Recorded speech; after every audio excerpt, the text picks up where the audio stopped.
அறிமுக இயக்குனர் கமல் பிரகாஷின் இயக்கத்தில் ஜிவி பிரகாஷ்குமார், திவ்ய பாரதி உள்ளிட்ட பலரோட நடிப்பில் சமீபத்தில் தியேட்டர்ஸில் வெளியாகி இருக்கக்கூடிய திரைப்படம் தான் கிங்ஸ்டன். ஜிவி பிரகாஷ்குமார் நடிகராக 25வது திரைப்படமாக இந்த திரைப்படத்தை ஏன் சூஸ் பண்ணாரு, அந்த அளவுக்கு இந்த திரைப்படம் நல்லா இருக்கா அப்படின்னு கேட்டிங்கன்னா, முதல்ல கிங்ஸ்டன் திரைப்படத்தினுடைய கதை. தூத்துக்குடியில் இருக்கக்கூடிய கடற்கரை கிராமமான தூவத்தூர் மக்களின் முதன்மை வாழ்வாதாரமாக மீன்பிடித்தல் தான் இருக்குது. அது பல ஆண்டுகளாக கடல் சாபத்தாலையும் கடலுக்குள்ள செல்லும் மீனவர்கள் திரும்பி வருவதில்லை அப்படின்ற பயத்தாலையும் தடைபட்டிருக்கு. அந்த மக்களுக்கு தூத்துக்குடி ஹார்பரின் கடத்தல் மன்னன் தாமஸ், அதாவது நடிகர் சபுமோன் அப்துசமத், அவங்கிட்ட அடியாளாக இருக்கக்கூடிய தூவத்தூரை சேர்ந்த கிங்ஸ்டன், அதாவது நம்ம ஜிவி பிரகாஷ் மூலமாக ஒரு வேலை கொடுக்குறான். சொந்தமாக ஒரு படகை வாங்கணும் அப்படின்ற ஆசையில் இருக்கக்கூடிய கிங்ஸ்டன் தாமஸுக்கு கடல் அட்டைகளை கடத்தும் வேலையை தன்னுடைய கூட்டாளிகளோடு சேர்ந்து செஞ்சு கொடுக்குறாரு. ஒரு நாள் ரவுண்டு பணியில் கடற்படை இவர்கள் மீது துப்பாக்கிச்சூடு நடத்த கூட்டாளிகளில் அப்பாவியாக இருக்கக்கூடிய ஒருத்தனை எடுக்கிறான் கிங்ஸ்டன். அந்த மரணமும் அதன் மூலம் தெரிய வரும் ஒரு உண்மையும் அவனை அப்படியே போட்டு உலுக்கி எடுக்க கடல் குறித்த மர்மங்களை தன்னுடைய நண்பர்களோட கண்டுபிடிக்கிறதுக்காக படகுல கிளம்பி போகிறான். கடலில் இருக்கக்கூடிய மர்மம் தான் என்ன, அதற்கும் கிங்ஸ்டனுக்கும் என்ன தொடர்பு அப்படின்றத சொல்கிறது தான் இந்த கிங்ஸ்டன் திரைப்படம். படத்தில் நடிச்சிருக்கக்கூடிய நடிகர் நடிகைகளை பற்றி ஃபஸ்ட்டு பார்த்துடலாம். நல்லவன் கெட்டவன் என்று இனம் காண முடியாத வேடத்தில் ஜிவி பிரகாஷ்குமார் நடிக்க முயன்றிருக்காரு. பணத்திற்காக எதையும் செய்யும் அவருடைய குணம் வார்த்தைகளால் வெளிப்படுதே தவிர திரைக்கதையிலையும் அவருடைய பங்களிப்பிலையும் வெளிப்படலை. மேலும் முழு கதையும் தோள்களில் தாங்கும் அளவுக்கான பாத்திரம் அப்படின்றதுனால சற்றே தடுமாறி இருக்காரு. தூத்துக்குடி வட்டார வழக்கம் சற்றே உறுத்தல். நடிகராக 25வது திரைப்படம் அவருக்கு அப்படின்றப்போ கண்டிப்பாக நடிப்பில் ஒரு மிகப்பெரிய சேஞ்சையும் ஒரு மிகப்பெரிய அப்கிரேடையும் நம்ம எதிர்பார்த்தோம். அந்த வகையில் நடிகராக ஜிவி பிரகாஷ்குமார் இந்த படத்தில் ஏமாத்துறாரு அப்படின்னு தான் சொல்லணும். ரோஸாக நாயகி திவ்ய பாரதி காதல் பாத்திரமாக மட்டுமே வந்து போகாமல் கதையோடையே பயணித்து சற்றே வாசம் வீசுகிறாங்க. தாமஸாக சபுமோன் அப்துசமத் வில்லத்தனம் ஓகே அப்படின்னாலும் அவருடைய பாத்திரத்திற்கான ஆடம் முழங்கால் அளவு கூட எட்டலை. பின் கதைகளில் சாலமனாக வரக்கூடிய சேத்தனும் ஸ்டீபனாக வரக்கூடிய அழகம் பெருமாளும் தங்களுக்கு கொடுக்கப்பட்ட பணிகளை சிறப்பாகவே செஞ்சுருக்காங்க. இருப்பினும் அவங்களுடைய பாத்திர படைப்பு சொற்களில் இருக்கிறது மாதிரி காட்சிகளில் வலுவில்லாமல் இருக்கிறது படத்தோட பெரிய மைனஸ்.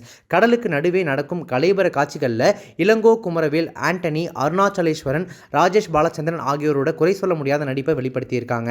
டெக்னிக்கல் அஸ்பெக்ட்ஸில், அதாவது தொழில்நுட்ப ரீதியாக இந்த திரைப்படம் எப்படி இருக்குது அப்படின்னு கேட்டிங்கன்னா, கடற்கரை சூழல், மர்மமான கடல் பின்னணி, மாறி மாறி வரக்கூடிய காலக்கோடு ஆகியவற்றுக்கு ஏற்ப ஒளியுணர்வை தந்து ஒளிப்பதிவில் ஸ்கோர் செஞ்சிருக்காரு கோகுல் பெனாய். குறிப்பாக 2வது பாதியில் வரக்கூடிய ஜாம்பி உருவங்களுக்கான திகில் காட்சிகளும் விஷுவல் எஃபெக்ட்ஸ் சேர்ந்த காட்சி கோணங்களும் காட்சி பிரம்மாண்டத்தை கொடுத்து படத்தினுடைய முக்கியமான பலமாகுது. இதை தொழில்நுட்ப ரீதியாக நேர்த்தியான கட்களால் சிதைக்காமல் கோர்த்திருக்காரு படத்தொகுப்பாளர் சான் லோகேஷ். இருந்தாலும் கதை சொல்லும் பாணியில் எந்த காட்சியுமே நினைவில் நிற்காத வேகத்தை அவர் எடுத்திருக்கிறது படத்தில் ஒரு மிகப்பெரிய சிக்கலாகவே மாறியிருக்கு. இது நேர்கோட்டில் இல்லாத திரைக்கதையை மேலும் மேலும் குழப்பமாக்கி அங்கங்கே நம்மளை படத்தை விட்டு விலக செஞ்சிருது.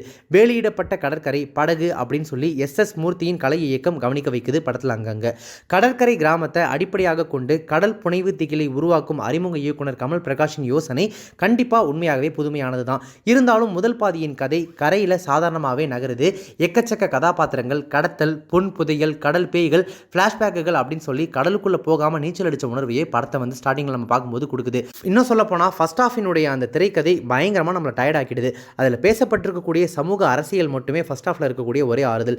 நேர்கோட்டில் செல்லாத திரைக்கதை, உயர்ந்த லட்சியங்கள் கொண்ட எண்ணம் எல்லாமே சரிதான். ஆனால் அதுக்கு ஏற்ப எழுத்தில் வலு இல்லாததான் படத்தோட மிகப்பெரிய சிக்கலாக மாறி இருக்கு.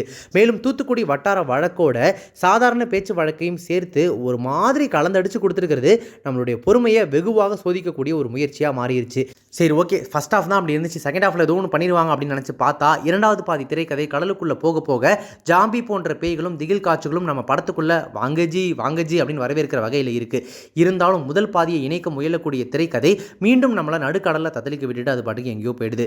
கடலில் நீர்த்துளிகள் போல படத்தில் ஃப்ளாஷ்பேக்குகளின் எண்ணிக்கை கணக்கே இல்லாமல் வருது வந்துக்கிட்டே இருக்குது. எந்த பாத்திரங்களுடைய உணர்வும் ஆழமாக கடத்தப்படாததுனால தொழில்நுட்ப பிரம்மாண்டம் இருந்தும் மனசில் பதியக்கூடிய காட்சிகள் இல்லாமல் போனது படத்தினுடைய மிகப்பெரிய மைனஸ் ஆயிடுச்சு.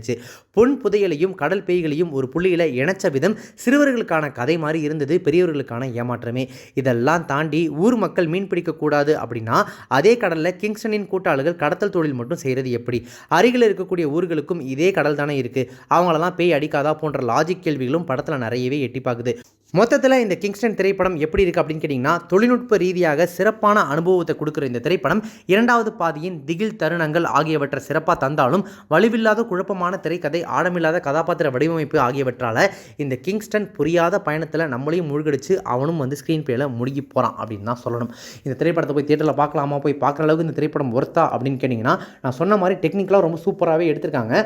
ஒரு நல்ல ஸ்க்ரீன் எக்ஸ்பீரியன்ஸ் இந்த திரைப்படம் உங்களுக்கு கொடுக்கும். ஆனால் எவ்வளோ சூப்பராக எடுத்திருந்தாலும் படத்தில் அந்த எமோஷன்ஸ் அண்ட் அந்த கதை அந்த ரைட்டிங் ப்ராப்பராக இருந்தால் தானே படத்தை உங்களால் கனெக்ட் பண்ணிக்க முடியும். சும்மா காதை பொத்திக்கிட்டு கண்களால் மட்டுமே அந்த ஸ்க்ரீனில் நடக்கக்கூடிய காட்சிகளை பார்த்துட்டு வந்துட முடியாது இல்லையா? அதற்கான விஷயங்களை அந்த திரைக்கதையில் அவங்க சேர்த்திருக்கணும், எழுத்தில் அந்த வலுவை வந்து கூட்டி இருக்கணும். அதை தான் மிஸ் பண்ண தவறிட்டாங்க இந்த படக்குழுவினர் அப்படின்னு சொல்லணும். சேர்த்துருந்தாங்கன்னா கண்டிப்பாக ஜிவி பிரகாஷ்குமார் இந்த படத்தை எதை நம்பி 25வது படமாக சூஸ் பண்ணாரோ அதற்கான விஷயங்கள் உண்மையாகவே ஆடியன்ஸுக்கும் கடத்தப்பட்டு காட்சிகளாக மட்டும் இல்லாமல் ஒரு முழு படமாகவே ஒரு சிறந்த திரை அனுபவமாக இந்த கிங்ஸ்டன் திரைப்படம் மாறி இருக்கும். ஆனால் கொஞ்சம் மிஸ் ஆகிடுச்சு, நிறையவே மிஸ் ஆகிடுச்சு அப்படின்னு சொல்லலாம். நீங்கள் போய்ட்டு தேட்டரில் உட்காருறீங்க பார்க்குறீங்கன்னா நான் சொன்ன மாதிரி விஷுவலாக அந்த படம் உங்களுக்கு நல்லாவே ட்ரீட் பண்ணும். ஆனால் கதையாக பார்த்தீங்கன்னா என்னப்பா இது அப்படின்ற மாதிரி உங்களை யோசிக்க வைக்கிறதுக்கு வாய்ப்பு நிறையவே இருக்குது. நான் விஷுவல் சூப்பராக இருந்தால் ரசிச்சுட்டு வருவேன் அப்படின்னு நீங்கள் நினச்சிங்கன்னா தாராளமாக அந்த படத்தை நீங்கள் ஒரு தடவை தேட்டரில் போயிட்டு அந்த விஷுவல்ஸ்க்காகவே பார்த்துட்டு வரலாம். ஸோ நீங்கள் கிங்ஸ்டன் திரைப்படம் பார்த்துறீங்க அப்படின்னா படத்தை பற்றி உங்களோட ரிவ்யூ என்ன, கருத்துக்கள் என்ன அப்படின்றத கமெண்ட்ஸில் மென்ஷன் பண்ணுங்கள். இப்போ இந்த ரிவ்யூ உங்களுக்கு ரொம்ப பிடிச்சிருந்துச்சுன்னா லைக் பண்ணுங்கள், ஷேர் பண்ணுங்கள். நம்ம சேனல் இது வரைக்கும் சப்ஸ்கிரைப் பண்ணாதவங்க யாராவது வீடியோ பார்த்துருக்கீங்க அப்படின்னா மறக்காம உடனே இப்போ நம்ம சேனலுக்கு சப்ஸ்கிரைப் பண்ணிட்டு பக்கத்தில் நோட்டிஃபிகேஷன் பில் பண்ணுங்கள், மறக்காம டிங் நினைத்துருங்க.